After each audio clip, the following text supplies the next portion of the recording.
Top 25 Dialysis Nurse Interview Questions and Answers. Hey everyone, welcome back to Nurse Career Boost, your go-to channel for all things nursing jobs, tips, and triumphs. If you're prepping for a dialysis nurse interview, you're in the right place. Today, we're diving into the top 25 dialysis nurse interview questions and answers to help you ace that job hunt.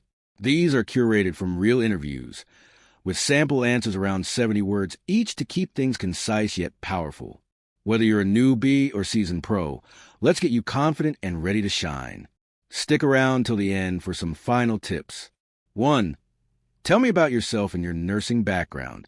As a dedicated registered nurse with 3 years in nephrology, I've specialized in dialysis care, managing both hemodialysis and peritoneal dialysis patients. My journey started in MedSurg, where I honed patient assessment skills, then transitioned to dialysis for its focus on chronic care. I'm passionate about educating patients on kidney health, ensuring compliance, and collaborating with multidisciplinary teams. Outside work, I volunteer at health fairs, promoting awareness about renal diseases to empower communities. 2. Why did you choose to become a dialysis nurse? Dialysis nursing drew me in because it combines technical expertise with deep patient relationships. Seeing patients battle chronic kidney disease motivates me to provide compassionate care that improves quality of life. I love the challenge of monitoring vital signs, managing machines, and educating on lifestyle changes. It's rewarding to witness patients thrive post-treatment. My own family experience with renal issues fueled this passion, making me committed to advocating for better outcomes in this specialized field. 3. What experience do you have with hemodialysis procedures?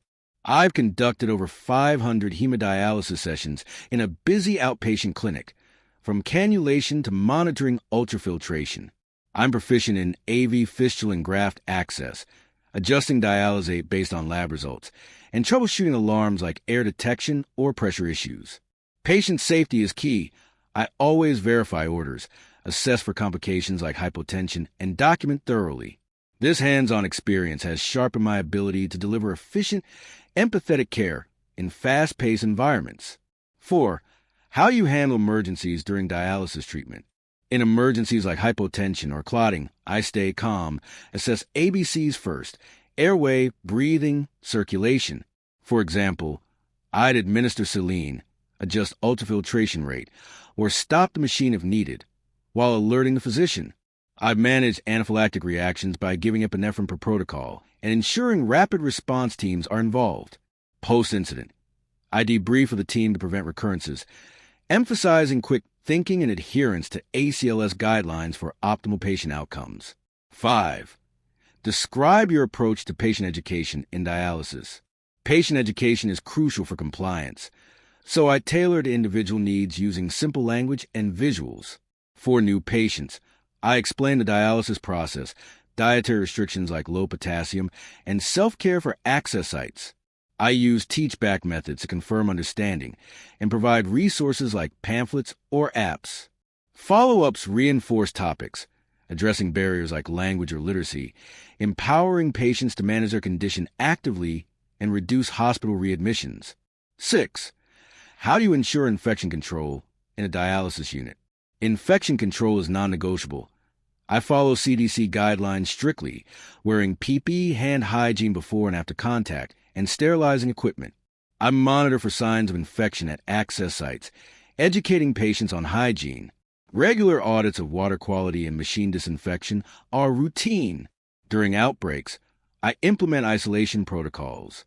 My vigilance has helped maintain 0 central line infections in my unit for 6 months, prioritizing patient safety above all. 7. Tell me about a time you worked effectively in a team. In a high-volume dialysis center, our team faced a staffing shortage during a storm. I collaborated with nurses, techs, and doctors to redistribute patients, ensuring no delays. I took initiative to train a new tech on machine setup while handling my caseload. Communication via huddles kept everyone aligned, resulting in smooth operations and positive feedback. This experience reinforced how teamwork enhances care quality and reduces burnout. 8. How do you manage stress in a demanding dialysis environment? Stress management starts with self-care. I practice mindfulness meditation daily and exercise to recharge.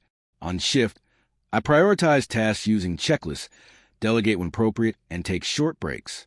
Debriefing tough days with colleagues helps process emotions. I've also pursued stress reduction workshops.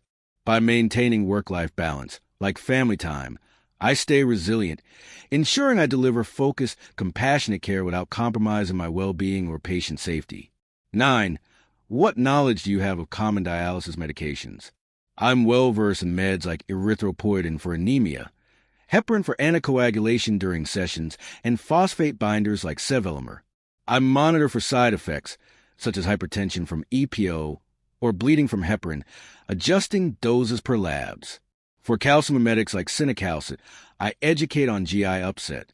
Staying updated via pharmacology CUs ensures safe administration, preventing interactions, and optimizing renal function in chronic kidney disease patients. 10. How do you care for vascular access sites in dialysis patients? Vascular access care involves daily assessments for patency, thrill, and brood in AV fistulas or grafts. I teach patients to avoid pressure on the site, recognize infection signs like redness or swelling, and report issues promptly. Pre-treatment, I use a septic technique for cannulation, rotating sites to prevent stenosis. Post-session, I apply compression carefully. This proactive approach minimizes complications, extending access longevity and reducing emergency interventions. 11. Explain your process for fluid management in dialysis.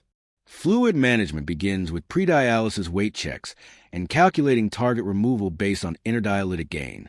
I monitor vitals closely to avoid cramps or hypotension, adjusting ultrafiltration rates gradually, educating on fluid restrictions, aiming for 1 to 2 liters daily, and sodium intake is key. For overload signs like edema, I collaborate with dietitians. Accurate documentation ensures continuity, helping patients achieve dry weight safely and improving overall cardiovascular health. 12. How do you advise patients on dietary needs for kidney health? I emphasize a renal diet low in sodium, potassium, and phosphorus, recommending fresh veggies over bananas or tomatoes. Protein intake is balanced, high-quality sources like eggs. I use tools like food diaries and apps for tracking. Collaborated with dietitians, I address cultural preferences, making plans realistic. Regular follow-ups measure adherence via labs, empowering patients to make choices that stabilize electrolytes and slow disease progression. 13. Describe an ethical dilemma you face in nursing. Once, a patient refused dialysis despite life-threatening uremia, citing quality-of-life concerns. I respected autonomy per ethics, discussing options empathetically while involving palliative care, balancing beneficence and non-maleficence. I documented thoroughly and supported family. The dilemma taught me to advocate for informed consent without coercion, ensuring decisions align with patient values while upholding professional standards in end-stage renal care. 14. How do you stay updated with dialysis advancements? I commit to lifelong learning through ANA conferences, online CUs from Nephrology Nursing Journal, and webinars on innovations like home dialysis tech. I'm certified in nephrology nursing CNN and renew it biennially. Peer discussions and unit services keep me current on guidelines like DOKI. This knowledge translates to better practices, such as adopting wearable monitors, enhancing patient care, and my professional growth. 15. What are your thoughts on working rotating shifts? Rotating shifts are challenging, but essential in dialysis for 24/7 coverage. I've adapted by maintaining a consistent sleep routine, using blackout curtains and avoiding caffeine late. It builds flexibility and exposes me to varied cases, like nocturnal treatments. To combat fatigue, I prioritize nutrition and exercise. Overall, the variety keeps the role dynamic, and I'm eager to contribute reliably to any schedule for optimal team performance. 16.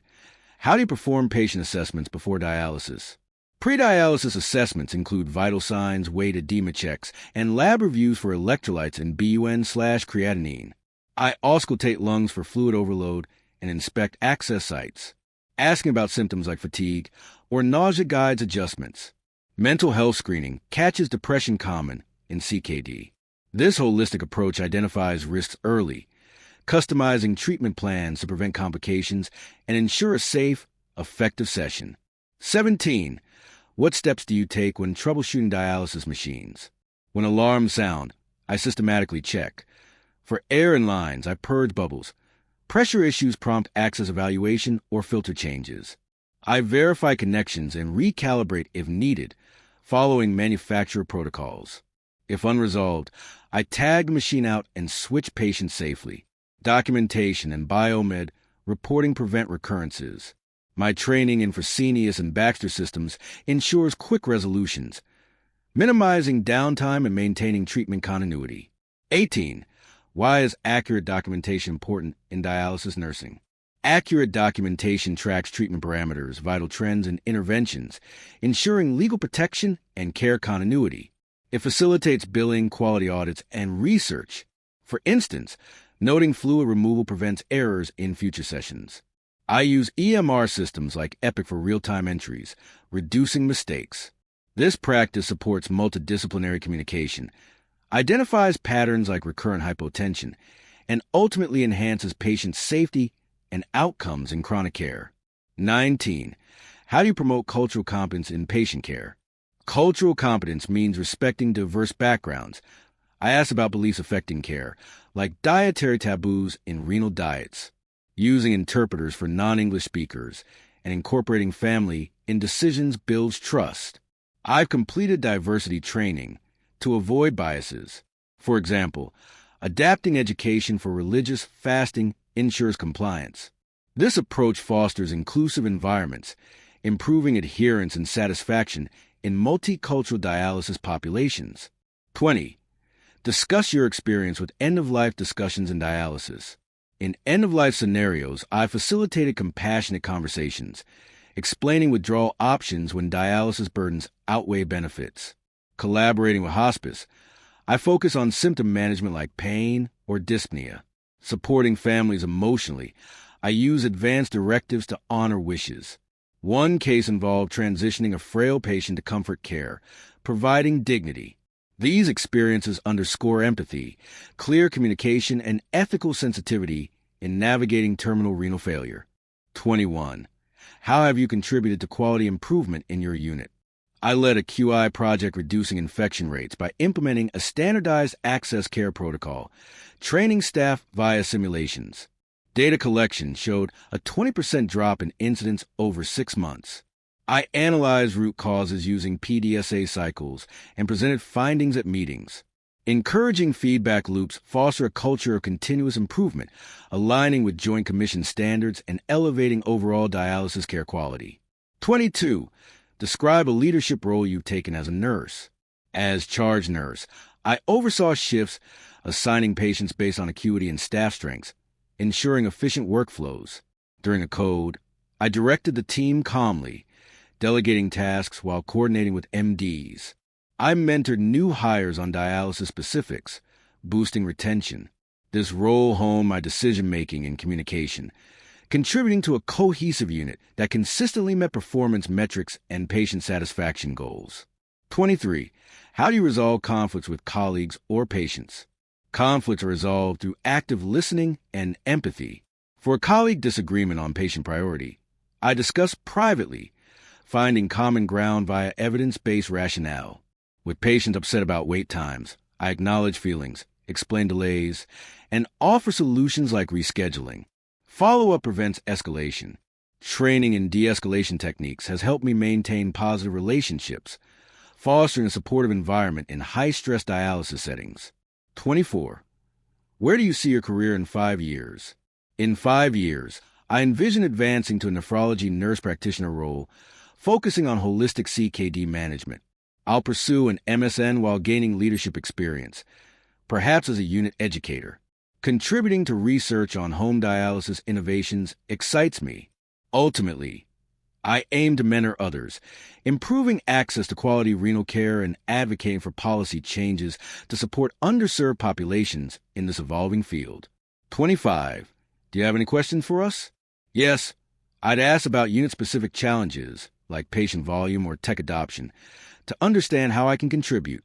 What's the professional development support, such as tuition reimbursement? How does the team handle work-life balance? Inquiring about recent QI initiatives shows my interest in growth. These questions demonstrate engagement, helping me assess fit while highlighting my proactive approach to career integration. There you have it, folks. The top 25 dialysis nurse interview questions with solid, 70-word answers to get you prepped and pumped. Remember, practice these out loud, tailor them to your experiences, and show your passion for patient care. If this helped, hit that like button, subscribe for more nursing gems, and drop a comment with your biggest interview win. Thanks for watching. Stay healthy, stay inspired, and go crush that interview. See you next time.